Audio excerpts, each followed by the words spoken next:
ya sejatuh-jatuhnya mereka yang nggak jatuh banget gitu loh, masih bisa punya kehidupan yang layak, masih bisa jalan sana jalan sini, liburan, traveling gitu. Tapi dengan kondisi yang begini ya nggak mungkin ya traveling ya, karena stres, dia lagi bener stres berat.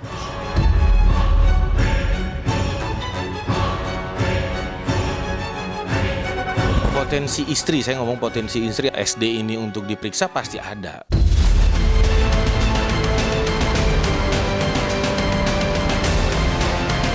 Terkait dengan kepemilikan daripada para tersangka, tentu teman-teman penyidik sudah mengidentifikasi mulai sekarang apakah diperlukan untuk melakukan proses penyitaan, penggeledahan, atau nanti depannya melakukan satu perampasan, dan penyidik akan menilai itu. Ya, saya pikir sih semua tindak pidana yang terkait dengan kerugian negara itu bisa diberikan atau terkait dengan TPPU, pasti penyidik dalam saya mempunyai aset akan dilakukan tindakan serupa.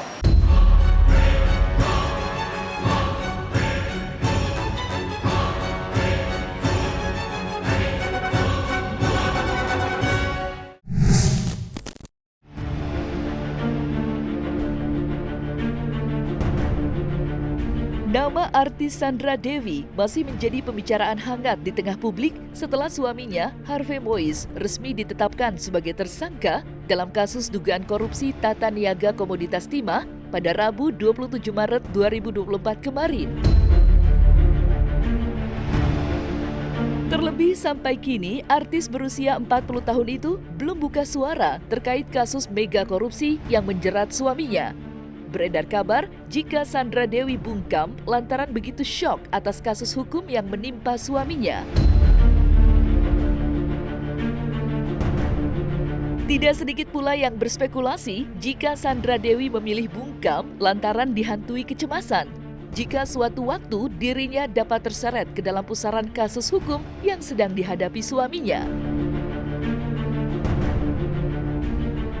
Lantas, seperti apa hasil penerawangan Caca Karolin yang selama ini dikenal sebagai paranormal dalam melihat situasi pelik yang dihadapi Sandra Dewi saat ini? Sandra Dewi ya, karena memang dia ada penyakit ya. Terus lagi recovery katanya ya, itu berita yang beredar. Nah, yang aku lihat di sini ketika setelah suaminya ketangkap itu, ya memang momennya pas aja ketika dia sedang recovery, suaminya ketangkep, ya seorang istri pastilah ada stres, depresi gitu. Jadi kondisinya agak menurun nih sekarang, udah sakit, terus dengar berita seperti itu tentang suaminya, ya makin stres, jadi dia makin drop. Nah, bahayanya ketika kita stres itu pasti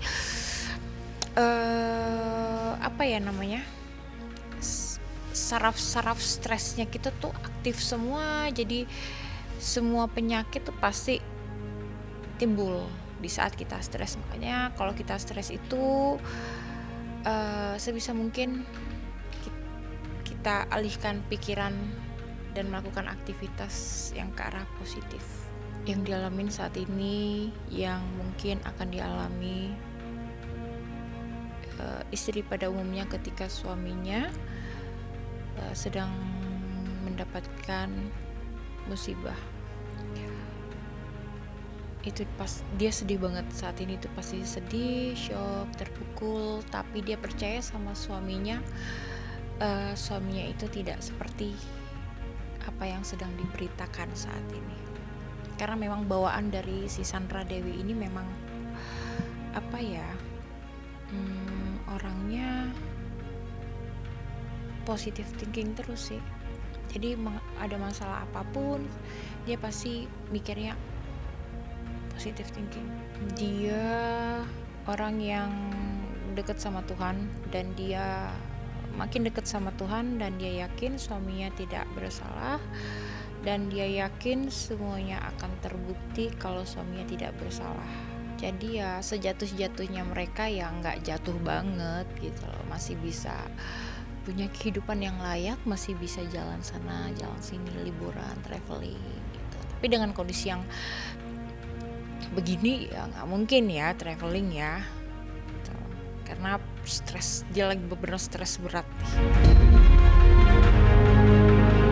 Tidak seperti dulu lagi, tidak seperti yang ibaratnya glamor, tidak yang seperti yang berlebihan, ya tetap jalan aja.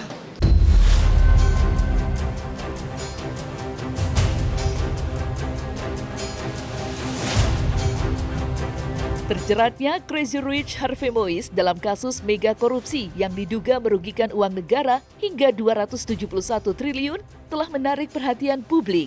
Sampai kini, kasus tersebut menjadi sorotan tajam sejumlah kalangan. Tidak hanya Harvey Moise, sang istri Sandra Dewi juga tidak luput menjadi sorotan.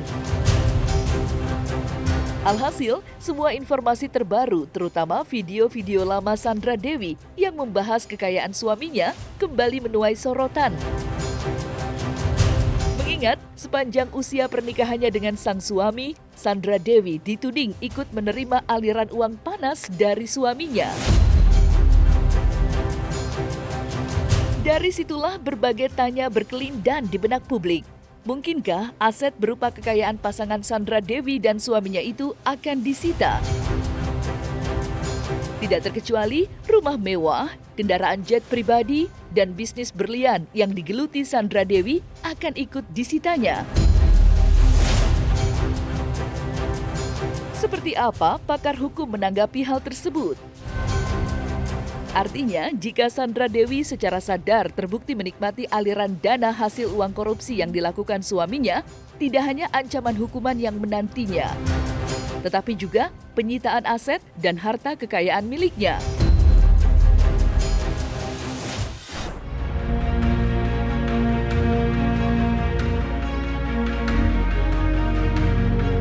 Hidup itu nggak pernah ada yang sempurna. Kalau lagi baik-baik aja, bersyukur. It's easy to be grateful. Yes. Kalau lagi nggak di posisi yang maksimal pun, ya udah it's okay. Aku tuh paling takut sama Tuhan. Bukan takut karena ini Bapak yang mengasihi. Exactly. Cuman takut ditegur sama Tuhan. Yep. Gitu karena Kalau jalannya udah mulai iya, macam-macam karena ya. gue kalau gue macam-macam atau gue menjadi sosok yang tidak baik, gue takut Tuhan ambil itu lagi semua. Untuk perkara ini, ya, yang aset-aset yang disita oleh tim penyidik, ya, itu sudah semua terrilis ya, terkait dengan alat berat, ya, beko yang digunakan, hampir 100 beko kita dapatkan di sana, ya, beberapa tempat kita lakukan penggeledahan dan penyitaan, ya, dan khusus untuk ARM, ya, kita sudah sampaikan tadi, melakukan penyitaan uang rupiah sebanyak 10 miliar dan uang dolar Singapura sebanyak 2 juta SIM dan beberapa perhiasan yang kita sita di rumahnya bersangkutan. Ini pintu yang akan membuka kotak Pandora lebih luas. Jadi memang setiap tindakan atau perbuatan yang ada menimbulkan kerugian negara, jadi kata kuncinya ada menimbulkan kerugian negara, itu memang pasti akan dikenai pasal korupsi ya. Dan kalau kita lihat pasal yang ditetapkan oleh Kejaksaan Agung kepada para pelaku yang terkait dengan masalah adanya penyimpangan dalam komoditi timah ini, itu pasal 2, pasal 3, juntonya ke pasal 18 kalau nggak salah ya.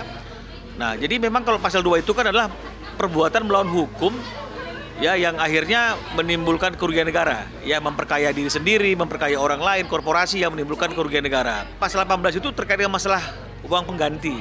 Jadi memang setiap kerugian negara itu memang itu harus ada uang pengganti yang menutupi setiap kerugian yang dialami oleh negara tersebut. Diambil dari kekayaan ya, dari kekayaan para tersangka ini ketika sudah ada putusan yang memiliki kekuatan hukum yang tetap, dan tentu kekayaan yang diambil itu senilai dengan kerugian yang dialami oleh negara. Terkait dengan kepemilikan daripada para tersangka, tentu teman-teman penyidik sudah mengidentifikasi mulai sekarang apakah diperlukan untuk melakukan proses penyitaan, penggeledahan, ya, atau nanti depannya melakukan satu perampasan, dan penyidik akan menilai itu.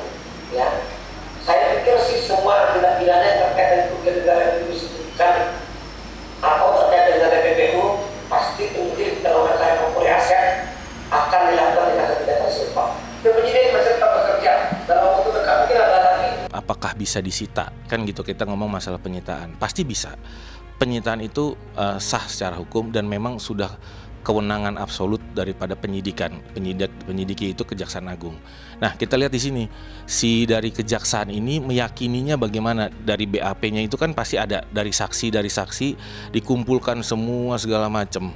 Itu pasti tercermin tuh dari BAP itu, apakah rangkaian aliran dananya kemana aja, apakah dari benda barang bergerak, barang tidak berwujud, apakah dirubah dari layer ke aset, apa di layer ke kripto, apa ke layer kemana, itu bisa terjadi. Apakah ini di akuntabel atau hitungannya bagaimana, harus secara transparan. Angka 271 itu dari 2015 sampai sekarang, bagaimana cara perhitungannya? Karena kita juga harus bisa membuktikan itu. Kalau nggak bisa ya ada hak-hak asasi yang harus dilindungi dari Harvey Moise ini gitu ya, dan yang lain-lain yang kena di tersangka ini gitu. Dan lanjutannya lagi, kalau mau lakukan penyitaan jelas bisa selama dan kalau penyitaan itu selama kejaksaan meyakini aliran dana itu ada kemana-mana, aset dibelikan, bisa. Dan bahkan bisa lari ke keluarga, ke perusahaan-perusahaan yang lain, itu bisa merembet kemana-mana. Bisa saja, ya artinya bisa saja penyidik dalam upaya untuk mencari kemana aja aliran daripada dana itu, karena kan nggak sedikit ya 200 triliun itu. Jadi ketika dicari dan kemudian misalnya ada indikasi-indikasi bahwa sang istri juga mungkin mendapatkan aliran ya diberikan, dan akhirnya aliran itu ya ke istrinya, kan begitu ya.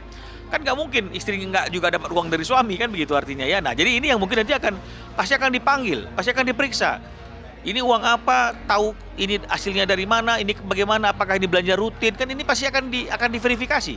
Penyidik pasti akan teliti dan cermat. Nah, kalau memang misalnya kemudian diketemukan dua bukti permulaan yang cukup bahwa uang yang masuk ke rekening istrinya itu adalah patut diduga adalah uang yang memang coba untuk dikaburkan asal usulnya, ya dihibahkan, ditempatkan atau apapun yang merupakan kejahatan pencucian uang, ya tidak menutup kemungkinan.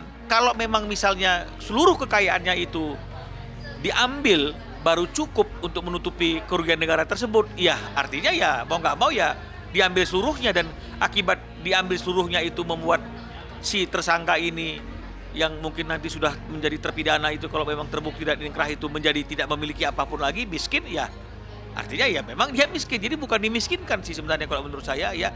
Artinya bukan, kalau dimiskinkan kan seolah-olah ada tindakan yang mengambil penyitaan itu melampaui ya apa yang kerugian yang dialami oleh negara. Ini kalau saya lihat kalau dari pasal 18 itu uang pengganti itu ya harus senilai dengan kerugian yang dialami oleh negara. Nah, jadi artinya kalau kerugian negara itu 200 triliun sekian, ya maka akan diambil aset-asetnya. Kalau akhirnya harus mengambil seluruh aset yang ada, baru kerugian negara itu tertutupi, bahkan jangan-jangan jika diambil seluruhnya pun belum cukup untuk menutupi kerugian negara, ya. Ini yang mungkin yang akhirnya istilahnya kita itu dimiskinkan itu ya memang betul-betul miskin. Saya kira seperti itu dia. Apakah istri dari diduga tersangka ini bisa menjadi tersangka? Jawabannya adalah bisa. Ini sesuai dengan pasal 55 ayat 1 Kitab Undang-Undang Hukum Pidana. Dan pertanyaan lainnya adalah, apakah aset hasil dari korupsi diduga tersangka inisial HM ini bisa disita negara? Jawabannya adalah tentu bisa. Dasarnya adalah pasal 1 angka 16 Kitab Undang-Undang Hukum Acara Pidana dan pasal 39 ayat 1 Kitab Undang-Undang Hukum Acara Pidana. Sudah dipastikan bahwa semua aliran dana korupsi, aset-aset baik itu bergerak atau tidak bergerak yang ada kaitannya dengan hasil korupsi bisa dilakukan penyitaan oleh negara.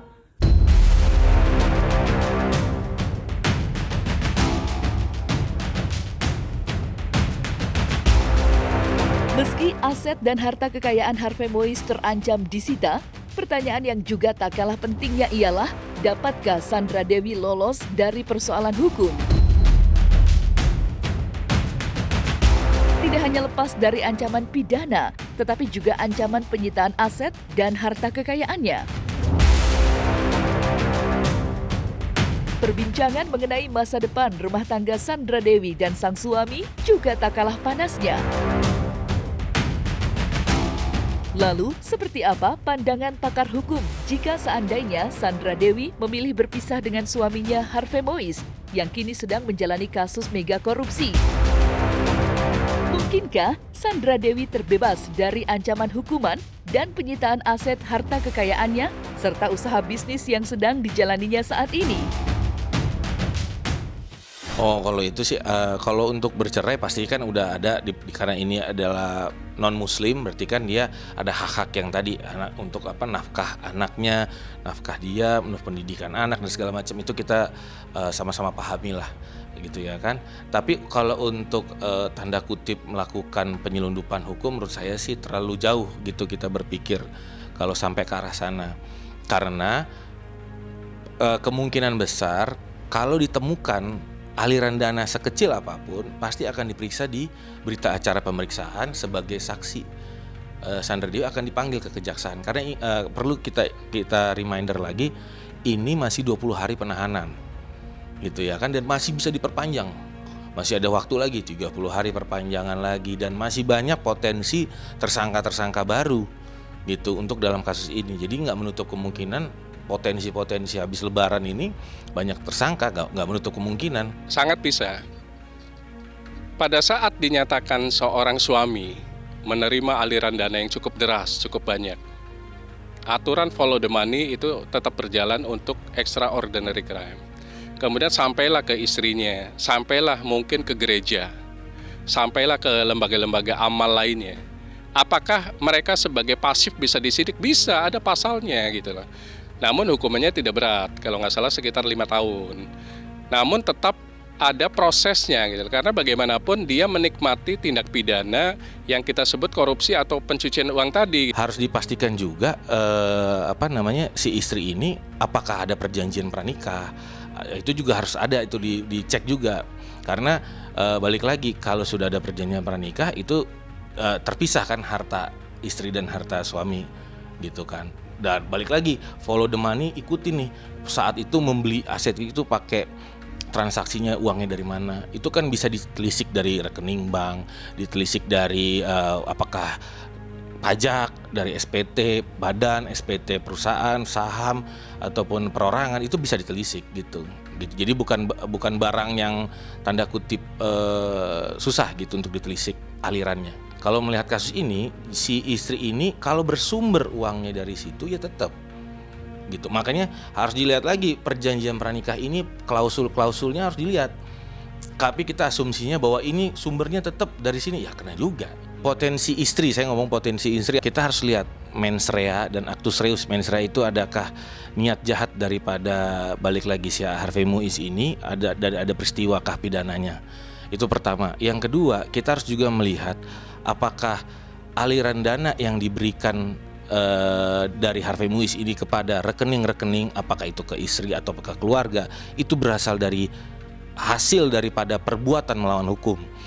Jadi kalau nanti hasilnya dari perbuatan melawan hukum itu disalurkan kepada pos-pos yang tadi, ya berarti itu adalah hasilnya perbuatan melawan hukum juga gitu kan. Makanya kita lihat aliran dananya. Nah, itu mesti dicek mendalam. Oke, yang ketiga, istri bisa terjerat juga apa tidak? Pasti bisa. Sebenarnya cukup mudah membuktikan itu, tapi yang harus diperhatikan adalah perhitungannya. 271 triliun ini bagaimana perhitungannya gitu. Apakah BPK, apakah kejaksaan, itu yang nanti akan digali di dalam persidangan gitu kira-kira.